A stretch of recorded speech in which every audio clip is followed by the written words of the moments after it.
할렐루야. 아멘. 예, 감사합니다. 한번 따라서 하실까요? 그리스도 예수로 자랑하라. 그리스도 예수로 자랑하라. 사실은 오늘 본문 그를 설교 제목을 뭘 정할까 막 고민을 했습니다. 근데 원래 이 제목을 하면 개들을 삼가라 이렇게 해야 되는데 이게 좀 센 것 같아요. 그래가지고 3절에 나와 있는 그리스도 예수로 자랑하라 이렇게 여러분들에게 말씀을 제목을 한번 잡아봤습니다. 그래서 오늘 본문에 있는 내용을 가지고 여러분들이 은혜를 받는 복된 시간 되기를 주의 이름으로 축복합니다. 오늘 사도 바울이 지난주에 했던 말씀이 뭐였지요? 끝으로 나의 형제들아 주 안에서 기뻐하라. 너희에게 같은 말을 쓰는 것이 내게는 수고로움이었고 너희에게는 안전하니라 이렇게 말했습니다. 그래서 사도 바울이 1장 빌립보서 1장 2장에는 대부분 교리적인 부분들을 많이 다뤘어요. 우리가 어떻게 구원을 받았으며 어떻게 주님 안에서 살아가야 하며 또 예수 그리스도께서 이 땅에 오셔서 성육신 하셔서 낮아지기까지 종의 형체를 가져서 우리를 섬기신 것이 뭔가 이런 예수 그리스도에 대한 실체와 하나님에 대한 실체를 그대로 교리적으로 풀어서 성경을 이야기했단 말이에요. 그리고 나서 이제 3장에 와서는 끝으로라고 하는 말은 결론이라고 하는 부분이 아니라 앞에 말을 이어주는 말씀이라고 지난주에 이미 설명을 드렸어요. 그죠? 끝으로 내가 지금까지 이 교리적인 부분들을 너에게 이야기한 것은 끝으로 뭐냐면 너희들이 주 안에서 기뻐하라. 한번 따라하겠습니다. 주 안에서 기뻐하라. 주 안에서 기뻐하라. 그래서 여러분들 주님 안에서 기쁨이 무엇인가에 대한 것들을 이야기했습니다. 그런데 사도 바울은 이것을 한 번만 쓰는 것이 아니라 성경은 뭐라고 말하냐면 너희에게 같은 말을 쓰는 것은 그러니까 사도 바울은 늘 교회와 성도들과 모든 사람들을 만날 때마다 전혀 기뻐할 수 있는 조건이 없음에도 불구하고 사도 바울은 지금 감옥 속에서 언제 죽을지 자기의 어떤 소망과 희망이 없는 그런 상태에서 사도 바울이 지금 빌립보 교인들을 향해서 만나는 사람들을 향해서 너희 주 안에서 기뻐하라. 그 기쁨의 근거가 뭔지 아냐? 너희들 환경에 어떤 너희들의 주변 속에 있는 그 환경이 너희들의 기쁨을 주는 것이 아니라 정말 그리스도 예수 안에서 원천적인 기쁨을 받아야 된다. 이거를 사도 바울이 계속해서 지난주 여러분들에게 말씀드렸단 말이에요. 그러면 사도 바울이 지금 기뻐하라고 이야기하면서 이제 2절에 오늘 본문 이제 1절 했으니까 2절 해야 되겠죠. 2절에 뭐라고 이야기하냐면 사도 바울이 이렇게 이야기하고 있습니다. 오늘 본문이에요. 한번 여러분들도 이게 같이 읽어보면 좀 재밌어요. 자, 같이 한번 읽어보겠습니다. 시작. 개들을 삼가하고 행악하는 자를 삼가하고 몸을 상해하는 일을 삼가하라. 자, 그럼 기쁨에 대해서 이야기했던 사도 바울이 지금 오늘 말씀에 보니까 너희들이 그러면 그리스도 안에서 정말 기뻐하기를 원한다면 오늘 사도 바울이 뭐라고 말하냐면 개들을 삼가하고 행악하는 자를 삼가하고 몸을 상해하는 일을 삼가하라. 그래서 여기 보니까 한국도 그렇고 유대인들도 그렇고 우리 사실은 가장 사람에게 친근한 동물이 개들이잖아요. 강아지들이잖아요. 근데 이상하게 개라고 하는 말을 쓰면은 이게 좀 안 좋다 이거지. 그래서 요즘에는 사람이 너무 좋으면 오해 없이 듣기 바랍니다. 그냥 너무 좋으면 사람들이 뭐라 그러면 개 좋아. 그리고 너무 나쁘다 그러면 개 나빠. 이렇게 뭔가를 좀 강조하기 위해서 이렇게 좀 저속한 말들을 쓰는데 오늘 성경이 그렇게 우리가 번역을 해서 개라고 하는 것이 아니라 실제로 사도 바울이 개라고 하는 말을 써요. 이 말씀해 보니까 오늘. 그런데 이 기쁨을 유지하기 위해서 사도 바울이 오늘 말씀을 통해서 세 가지를 금할 것을 이야기하고 있는데 첫 번째는 뭐냐면 개들을 삼가하고 두 번째는 행악하는 자들을 삼가하고 몸을 상해하는 자들을 삼가하라고 말하고 있어요. 그러면 이 말씀을 개들과 행악하는 자들과 몸을 상해하는 자를 삼가하라 이렇게 뭉뚱그려 갖고 얘기하면 좋을 텐데 사도 바울은 디테일하게 세 가지를 나눠서 이야기해 주고 있어요. 세 가지를. 개들, 또 행악하는 자들, 또 몸을 상해하는 자들, 이 세 부류에 대해서 나눠서 얘기하는 것을 보면 이 세 가지가 그리스도인들의 살아가는 삶 속에 누구를 삼가하고 그리고 이런 자들을 멀리 해야 될 것에 대해서 오늘 사도 바울이 이야기해 주고 있는 거예요. 자, 그러면 보세요. 예수님은 모든 자들을 위해서 오셨죠. 그리고 예수님은 특정한 사람들을 위해서 오신 것이 아니라 인류의 모든 영적인 사람들, 죄인들을 위해서 이 땅에 오신 거예요. 그래서 예수님은 당신이 오신 것을 가리켜서 내가 온 것은 의인을 부르러 온 것이 아니라 죄인을 부르러 왔다고 말합니다. 그러면 예수님의 구원은 개들 같은 사람에게도 필요하고 행악하는 사람들에게도 필요하고 몸을 상해하는 자들에게도 필요한 거예요. 그런데 오늘 사도 바울이 이 말씀을 통해서 그러나 예수 그리스도 안에서 인되어져서 그리스도를 믿는 사람들, 이게 누구에게 쓰는 편지예요? 빌립보에 있는 교인들에게 쓰는 편지죠. 성도들에게. 그러면 성도들에게는 뭐라고 말하냐면 그들에게는 내가 필요하지만 그들은 이렇게 개들 같은 사람들이고 행악하는 사람들이고 또 여기 몸을 상해하는 사람들, 그들에게 구원을 위해서는 나 예수 그리스도가 필요하지만 믿는 너희에게는 그들이 필요하지 않다. 그래서 이런 사람들을 주의하라고 사도 바울이 지금 기쁨을 유지하기 위한 옵션을 3가지로 이야기해주고 있는 거예요. 그러면 여러분 보세요. 여러분들 그리스도의 마인드를 가진다라고 하는 것은 목사님 모든 사람부터 다 포용해야 되지 않습니까? 뭐 그런 말이 틀린 말은 아닙니다. 그러나 성경은 일관되게 우리에게 이야기해 주고 있는 것을 뭐라고 말하냐면 가령 이렇게 한번 생각해 봅시다. 이단들이 있어요. 이단들. 그렇죠? 지금 아주 스트롱한 이단들이 신천지 같은 이단들이라든지 구원파라든지 아주 다른 것들은 괜찮아요.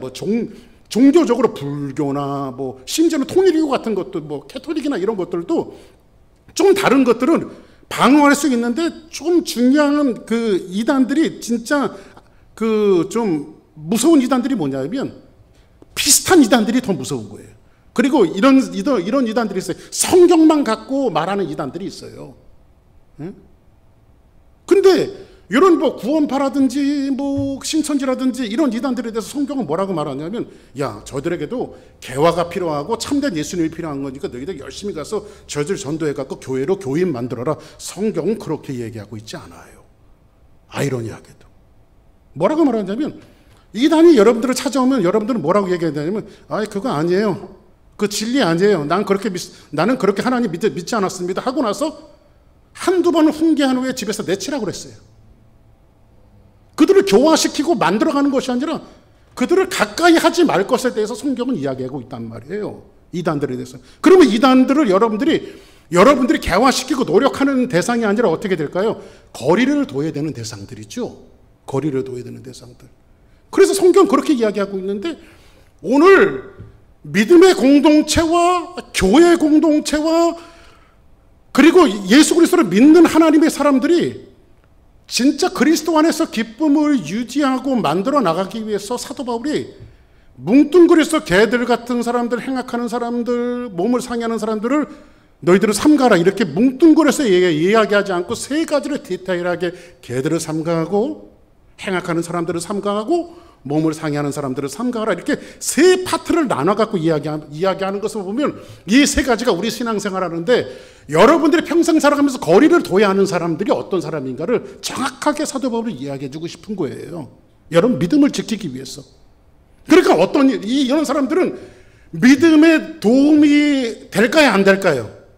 믿음에 도움이 되지 않기 때문에 실제로 교회를 위협하는 사람들이 굉장히 많이 있었어요. 초대교회는 교회를 위협하는 사람들이 많이 있었어요.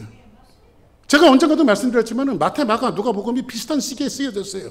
그리고 30년 후에 요한복음이 쓰여졌어요. 그래서 요한복음을 사복음서라고도 말하지만 요한복음 자체가 특수복음이라고 이야기해요. 왜냐하면 30년 후에 쓰여졌기 때문에. 근데 사도 요한이 왜 요한복음을 써야 됐는가에 대한 이유를 이야기하고 있는데 뭐냐면 그 당시에 교회를 위협하는 이 존재들이 영지주의자들 이런 교회를 위협하는 존재들이 많이 있었기 때문에 이 예수 믿는 사람들 가운데서도 내가 처음에 믿었던 예수님이 진짜가 아닌가?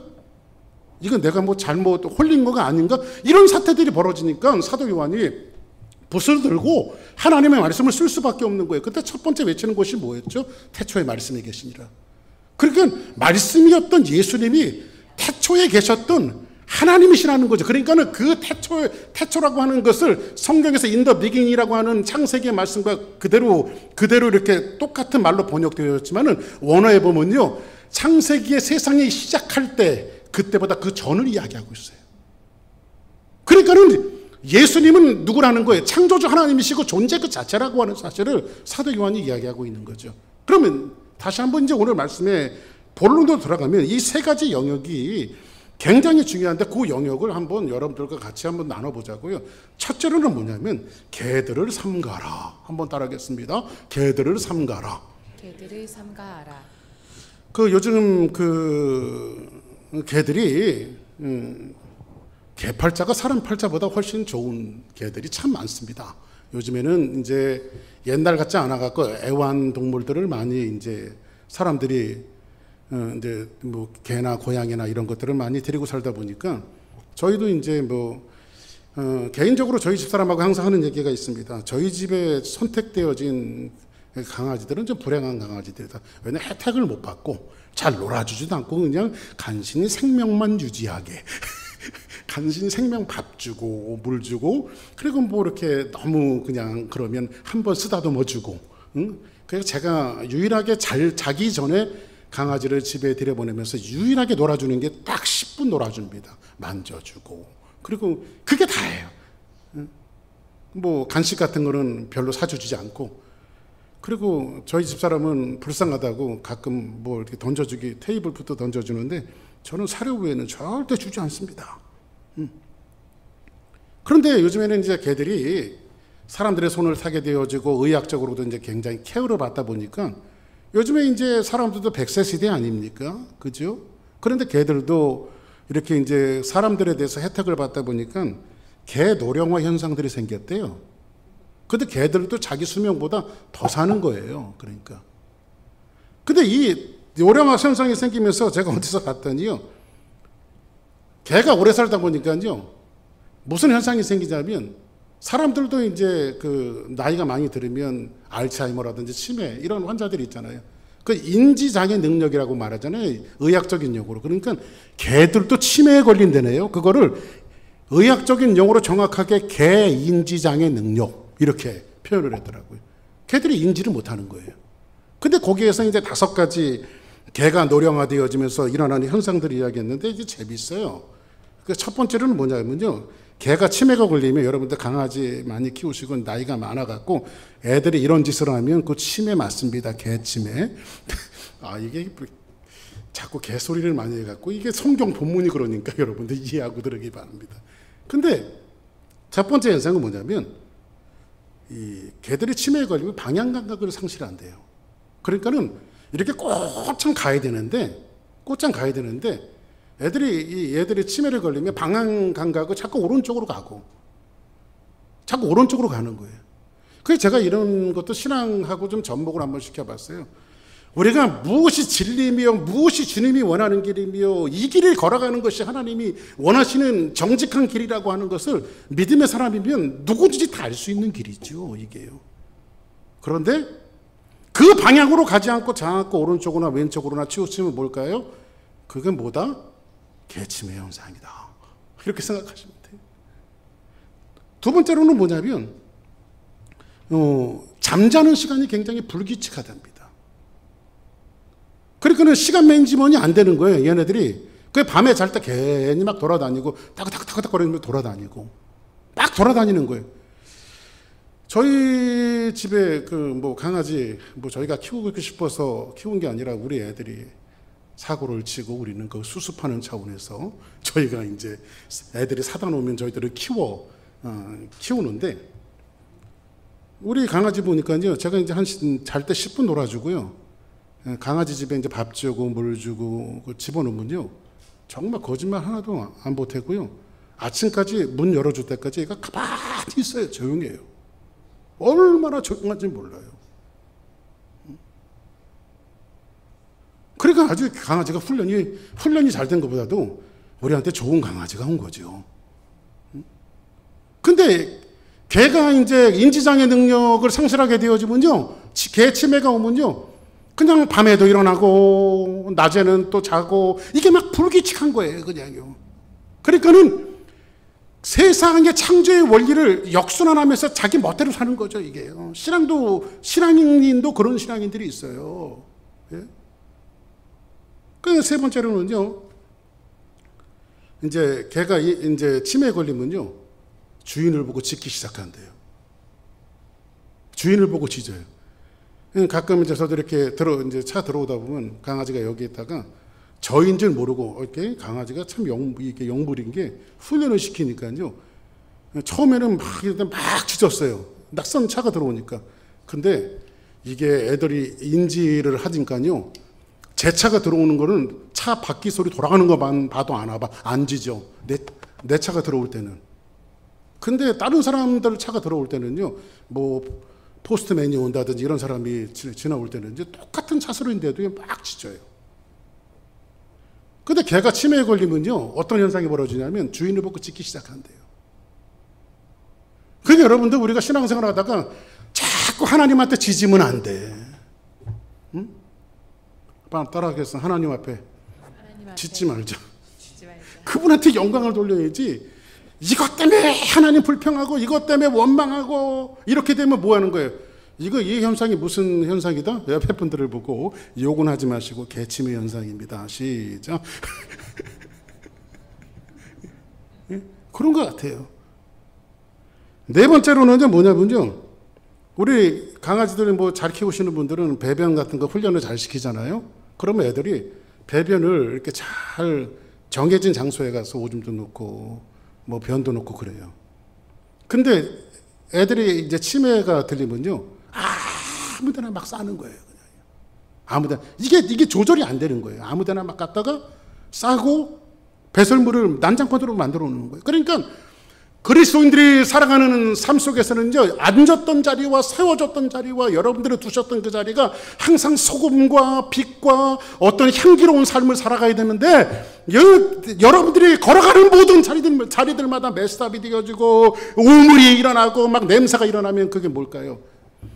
신앙도 개치매가 있구나. 이렇게 생각하시면 돼요. 마지막 한 가지는 뭐냐면요. 아까 치매 걸리면 주인을 보고 짖는다 그랬잖아요. 주인을 보고 짖는데 마지막 다섯 번째 이제 이 애완 의사들이 이야기하는 게 뭐냐면 뭐 어떻게 하냐면 개침에 걸리면요. 두드러지게 일어나는 현상이 뭐냐면 주인 잠자리에 기어들어온대요. 짖을 때는 언제고. 주인 잠자리에 기어들어온대요.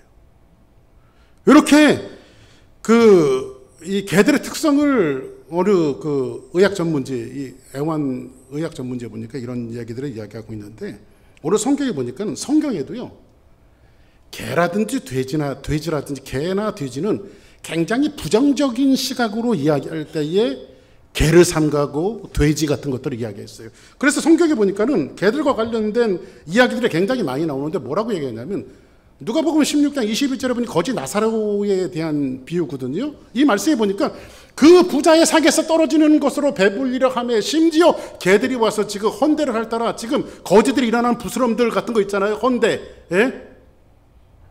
일어나는 그 어떤 상처 같은 것들, 그런 데를 지금 뭐가 와서 살고 있어요. 개들이 핥아라. 성경은 그렇게 이야기해주고 있습니다. 그래서 이스라엘은 개, 돼지 이런 것은 굉장히 부정적인 혐오스러운 동물들이에요. 그래서 여러분들 내위기의 상당수는요, 돼지 같은 것에 대해서 굉장히 부정적인 동물로 취급해내고 있어요. 개들도 마찬가지고요.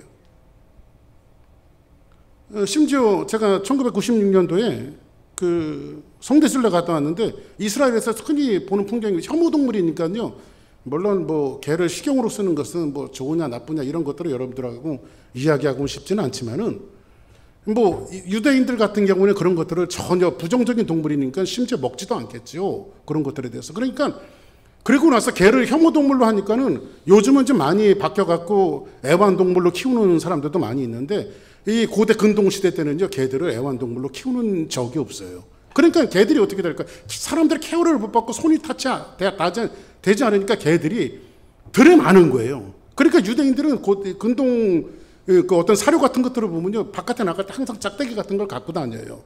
왜냐하면 개들이 때를 지어서 사람을 위협하고 짖고요, 심지어는 무니까요, 짝대기 같은 걸 갖고 다니면서 개의 위협으로부터 자꾸 하면서 개를 굉장히 부정적인 동물로 취급했던 것들이 굉장히 많아요. 그래서 이것을 가지고 이사야는 뭐라고 말하는 개의 특징을 이렇게 이야기해주고 있어요. 자, 이제 왜 사도 바울이 개를 삼가라고 했던가를 말하고 있는데, 유대주의적 사고를 가지고 사도 바울이 왜 믿는 그리스도인들의 기쁨을 유지하기 위해서, 그리스도 안의 기쁨을 유지하기 위해서 왜 개들을 삼가야 되느냐. 개들은 뭐냐면 첫째 탐욕이 많대요. 개들이. 개들이요. 여러분들 그거 아십니까? 돼지는요, 많이 먹으면 더 안 먹습니다. 실제로 돼지는요. 개들은요, 주는 대로 먹어요. 물론 다 그런 건 아니지만. 여러분들 개들이 좋아하는 고기 같은 거 줘보세요. 주는 대로 다 먹어요. 주는 대로. 저희 집사람한테 제발 제가 주지 말라고 말합니다. 왜냐하면 나중에 그거 먹고 개들도 탈이 나갖고 집안 온통 우물을 만들 때가 있어요.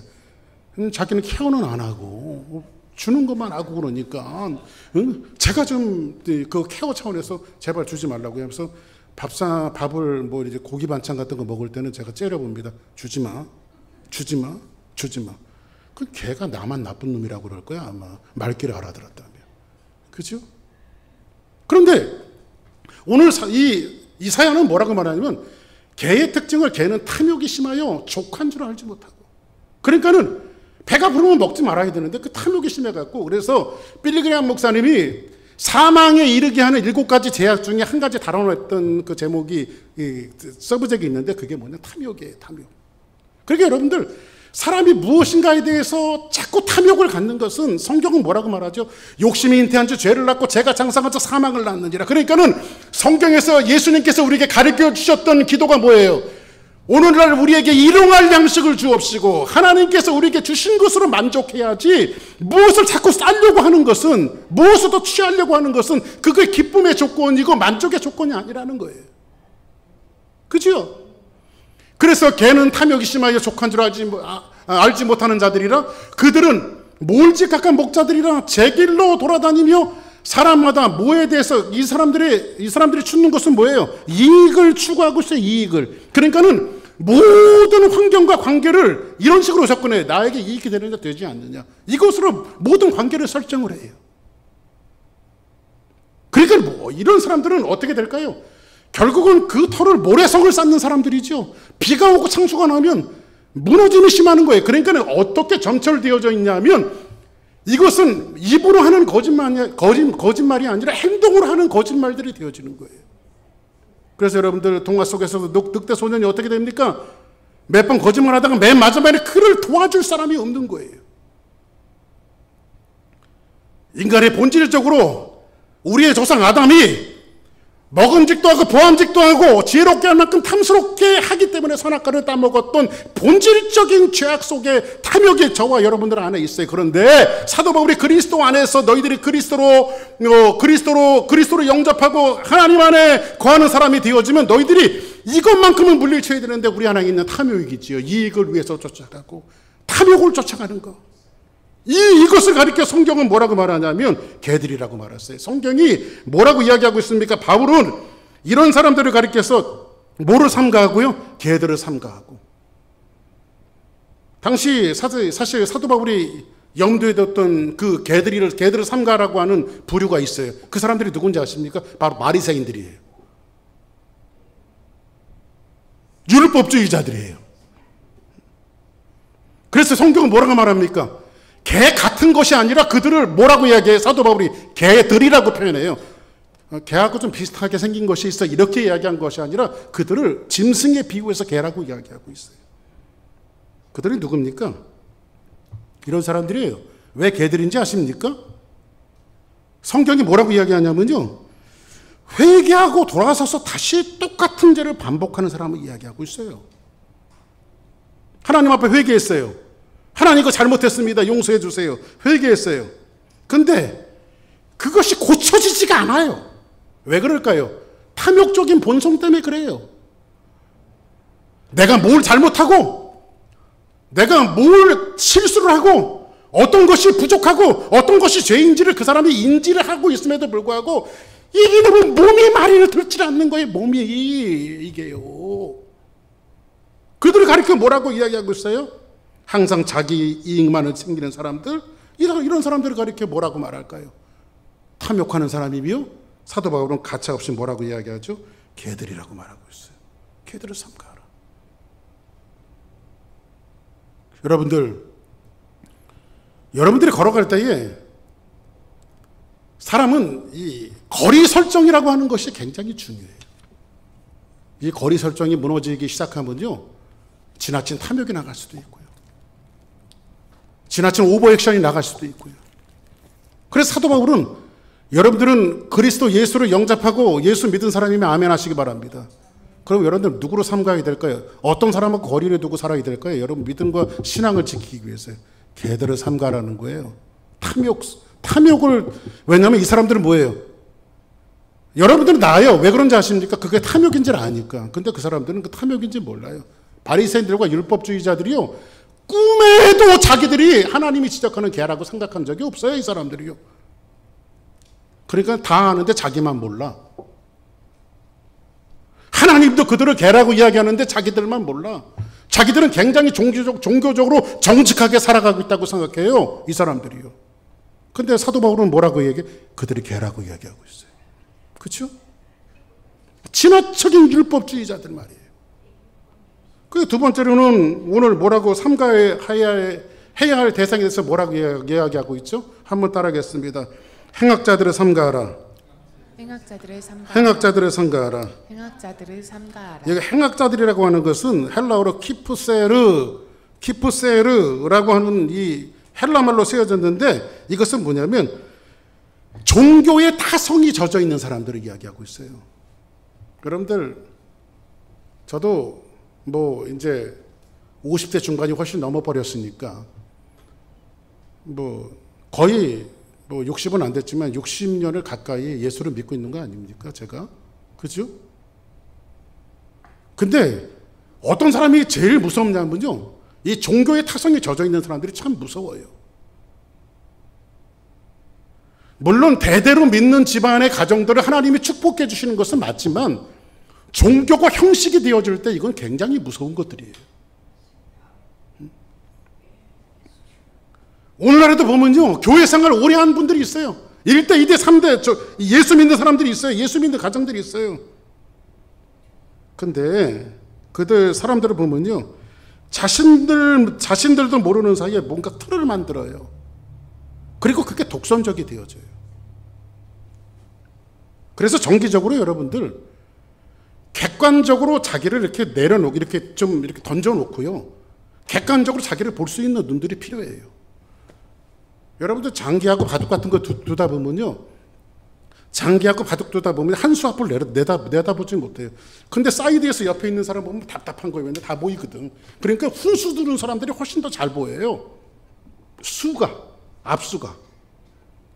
왜 이런 이야기를 하냐면, 여러분들의 이 신앙생활을 할 때 가장 중요한 요소들이 뭐냐면, 나라고 하는 존재를 저만큼 던져놓고 객관적으로 나를 바라볼 수 있는 것들을 정기적으로 하는 것이 굉장히 중요합니다. 이거 하지 않으면요, 굉장히 독성과 오만에 빠질 수가 있어요. 왜 그러냐면, 바리새인들과 뭐 사두개인들과 율법주의자들이 했던 것이 뭐예요?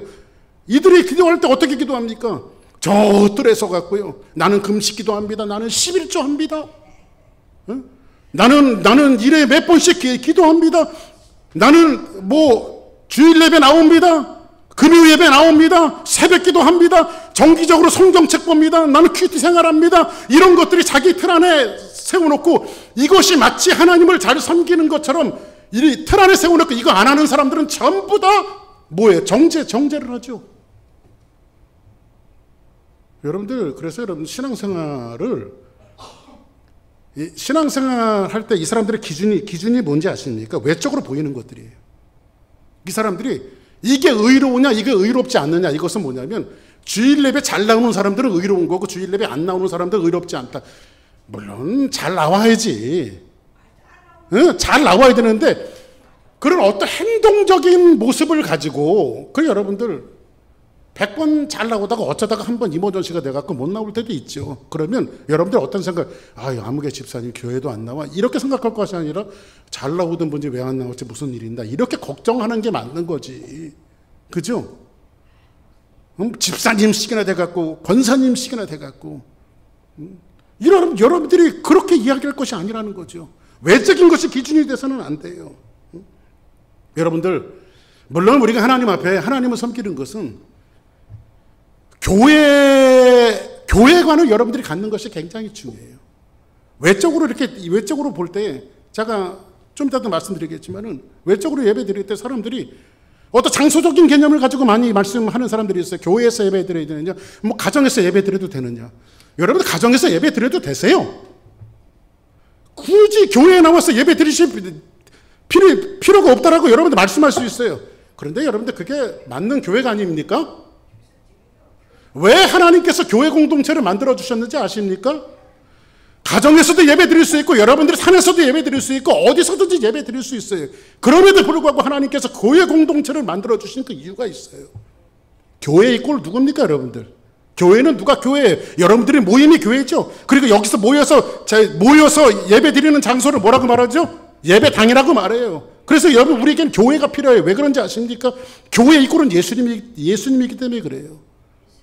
사울이요, 예수 믿는 사람을 박해했습니다. 그래서 다메섹까지 막 쫓아가요. 예수 믿는 사람을 잡아다가 막 가둬요. 근데 부활하신 예수님이 다메섹에서 사울에게 나타나셨어요. 그리고 정확하게 사울에게 뭐라고 이야기하십니까? 사울아, 네가 어찌하여 나를 핍박하느냐? 예수님은요, 네가 왜 교회를 핍박하느냐 그렇게 말씀하지 않았어요. 네가 어찌하여 나를 핍박하느냐? 나가 뭔데요? 사도 바울이 누구를 핍박해? 교회를 핍박했잖아요. 그죠? 그러면 그 교회가 예수님을 자기다고 하는 게 뭐예요? 교회를 핍박하는 것이 결국은 예수님을 핍박하는 거예요. 그 교회이고 예수님의 몸이에요. 그 생명에 연관되어져 있는 것이 저와 여러분들이잖아요. 그렇죠? 그렇게 되어진다면 교회에 와서 예배 드리는 것이 맞아요, 안 맞아요? 너무너무 맞는 말이죠. 그래서 여러분들 얼마든지 집에서 예배 드릴 수 있고 여러분들이 얼마든지 산에서도 들에서도 예배 드릴 수 있지만 교회 공동체에 모여서 예배를 드리게 하신 것은 하나님이 원래 고안하신 자리라는 거예요. 아멘입니까? 그래서 오늘 성경에서 여기에서 보니까 행악자들을 삼가라고 말하고 있습니다. 오늘 이 종교적인 타성에 젖은 사람들이요, 어찌 보면 신앙생활을 오래 하면서 주일 지키고 모든 종교적인 타성에 젖어갖고 늘 기도 생활을 하시는 분들 가운데서도 아마 이런 객관적인 눈으로 자기를 들여다보지 못하는 사람들이 있을지 몰라요. 그리고 나는 꿈에도 하나님을 거역하는 사람이라고 생각하지 않는 분들이 굉장히 많아요. 근데 이 행악자가 누군지 아십니까? 사도 바울이요, 자기를 정확하게 뭐라고 말하냐면, 사도 바울이 자기를 가리켜서 내가 이전에 행악자였다라고 말합니다. 자기 자신을 행악자라고 말해요.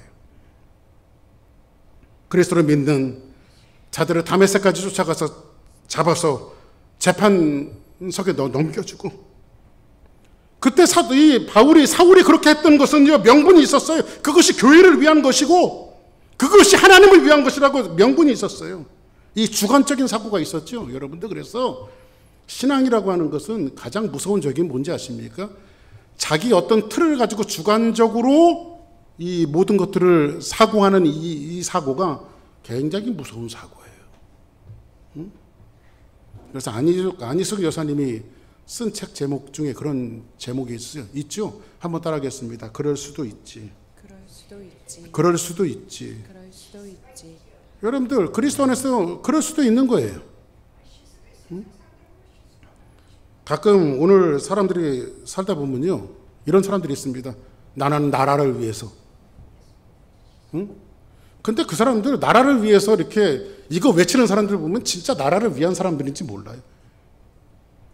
말 한마디 잘못해갖고요, 나라를 아수라장으로 만들어 놓는 정치인들이 실제로 많더라니까.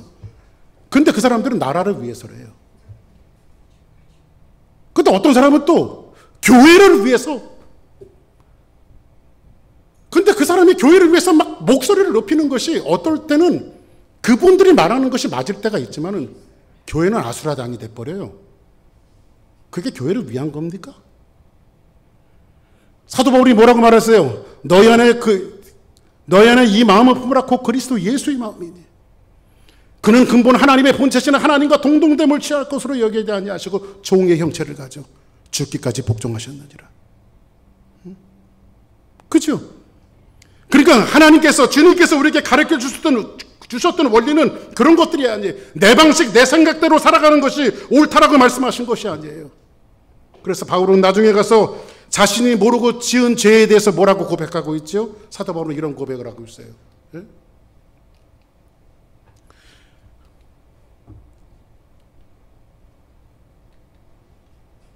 자, 내가 전에는 비방자요, 박해자요, 폭행자였으나 도리어 공유를 입은 것이 내게 믿지 아니할 때 알지 못하고 행하였습니다. 나름대로 사도 바울이 정당성도 있었고 이것이 하나님을 위해서 했다라고 말하는데 돌아와서 그리스도를 영접하고 주님을 만나고 보니까 자기는 비방자였고 박해자였고 폭행자였어요. 사랑하는 여러분, 사도 바울이 이런 고백을 했다고 말하면 우리가 교회 생활과 우리의 삶 속에서 신앙생활을 하면서 이런 부분이 굉장히 중요하지 않을까요? 나라를 위한다고 말하면서, 교회를 위한다고 말하면서 때로는 우리가 폭행자가 될 수 있고 비방자가 될 수 있고 박해자가 될 수 있다고 하는 사실. 교회의 꼴은 뭡니까? 바로 예수님이에요. 아까도 말씀드렸지만 너희가 왜 나를 핍박하느냐? 교회를 가리켜 예수님 자신이라고 말하고 있어요. 그래서 교회는 소중한 거예요. 평생 여러분들이 살아가면서 이런 교회를 가지고 교회가 정말 주님의 몸이라고 생각하고 교회가 소중하다라고 하는 것을 생각하고 살아가야지. 그것이 참다운 신앙이고 정말 여러분들이 힘이 다하는 그날까지 내가 주님의 몸된 교회를 섬기고 봉사하며 애쓰겠다라고 하는 마음들을 가지고 살아가는 것이 성도의 마땅한 본분이죠.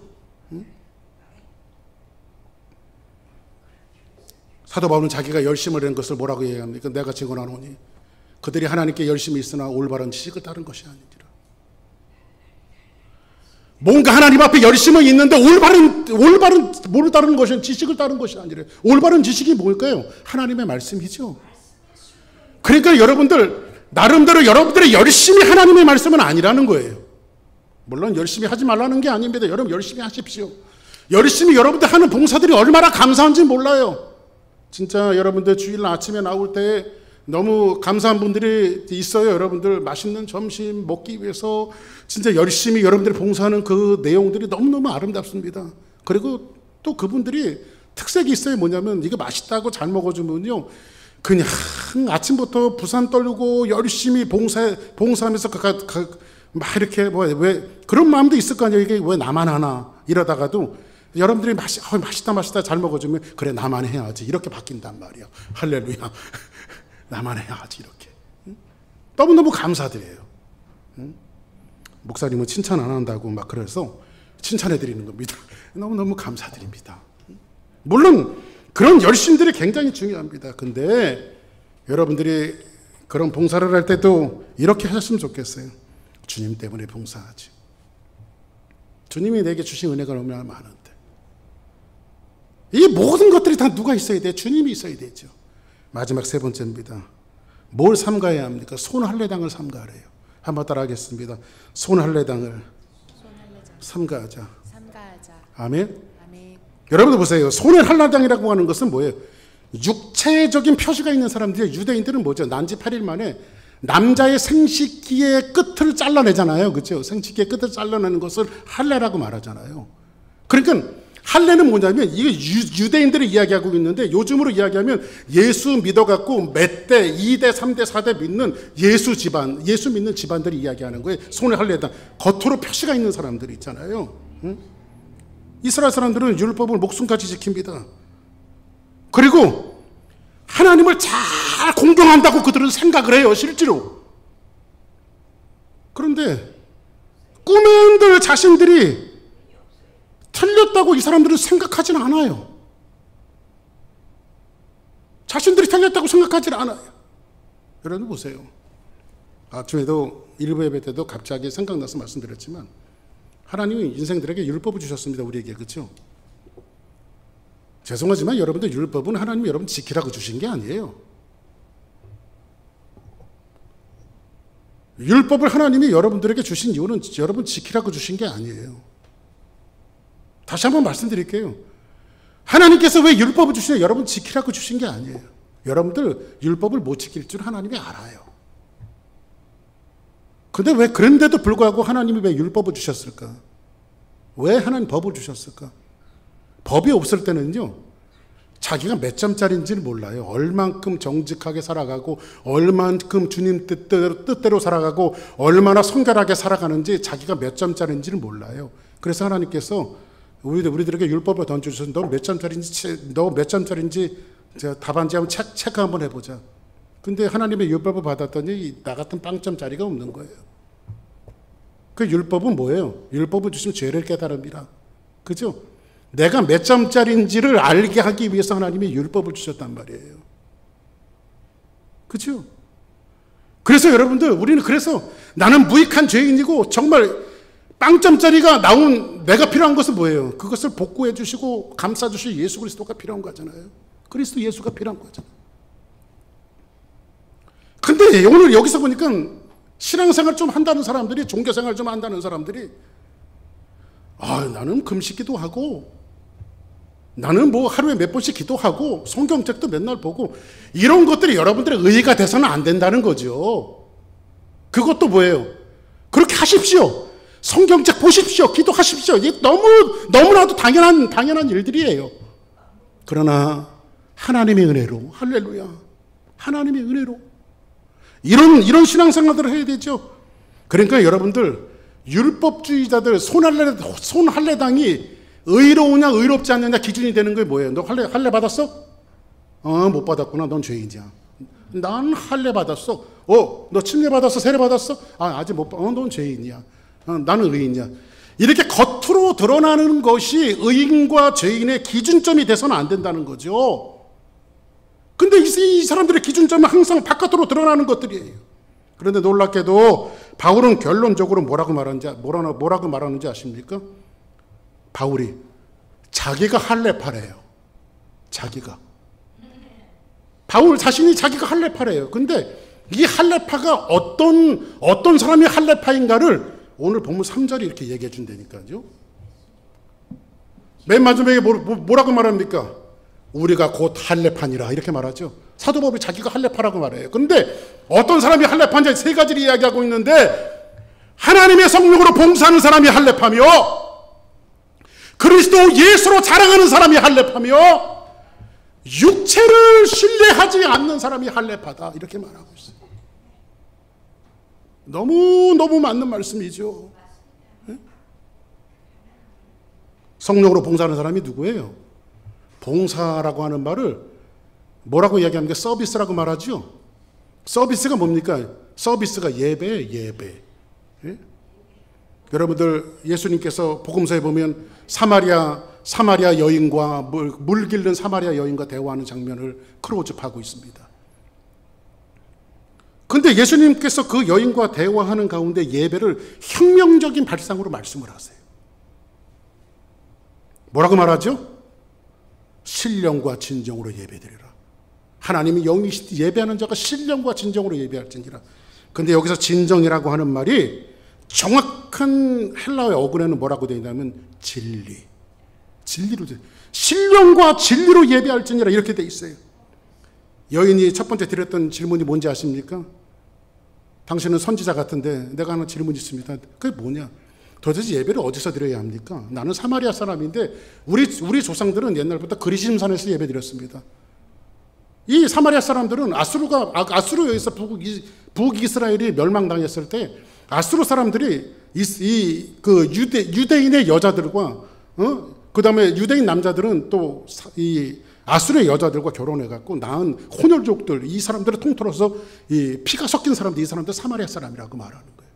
사마리아 사람들. 근데 이 사람들은 히브리 사람들이 생각할 때 개 돼지 취급을 받았죠. 그래서 늘 예수님께서 선한 사마리아인의 비유, 누가 너희들의 이웃이냐, 강도 만난 사람의 이웃이냐, 사마리아 사람들을 많이 비유하잖아요. 그죠? 그러니까 예수님이 그렇게 자꾸 사마리아 사람을 비유하는 것이 뭐예요? 육체로 신뢰하는 것이 진짜 신앙이 아니라는 거죠. 겉으로 드러나는 것이 진짜 신앙이 아니라 정말로 신령과 진정으로 진리로 예배하는 자가 진짜 신앙인 것을 사도 바울이 또 예수님이 말씀하고 싶은 거예요. 질문이 뭡니까? 이 여인의 질문이 뭡니까? 우리가 예배를 드리는데 그리심산에서 드려야 합니까? 아니면 히브리 사람들처럼 여기 저기 그 예루살렘에 가서 드려야 합니까? 이 두 민족 가운데서는요, 히브리 사람들과 그 사마리아 사람들은 아주 지독한 아질들이 있었어요. 신앙인들 가운데서도 이런 아질들이 있어요. 너희들이 예배하는 장소가 맞느냐? 우리가 예배하는 장소가 맞느냐?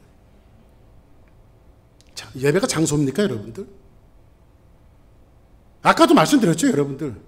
왜 여러분들이 교회 나와서 예배 드려야 되는지. 왜냐하면 주님의 못 믿기 때문에 그래요.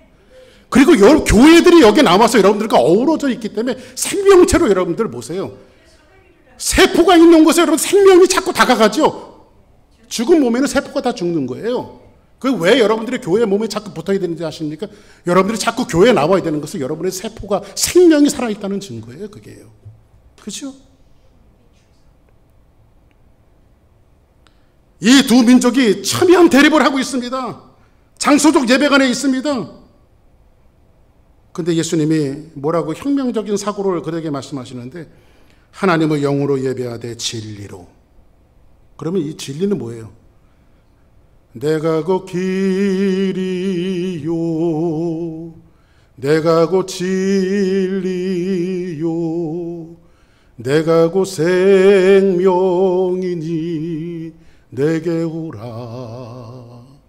예수님이 진리래요. 근데 예수님께서 진리로 주신 것이 뭐죠? 하나님의 말씀이에요. 태초에 말씀이 계시니라. 그렇죠? 하나님의 말씀이에요.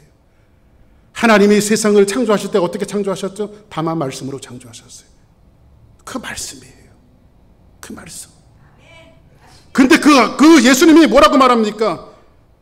너희들이 진리로 예배하는 것은 뭐냐면 하나님의 말씀을 따라서 예배하라는 거예요. 하나님의 말씀을 따라서.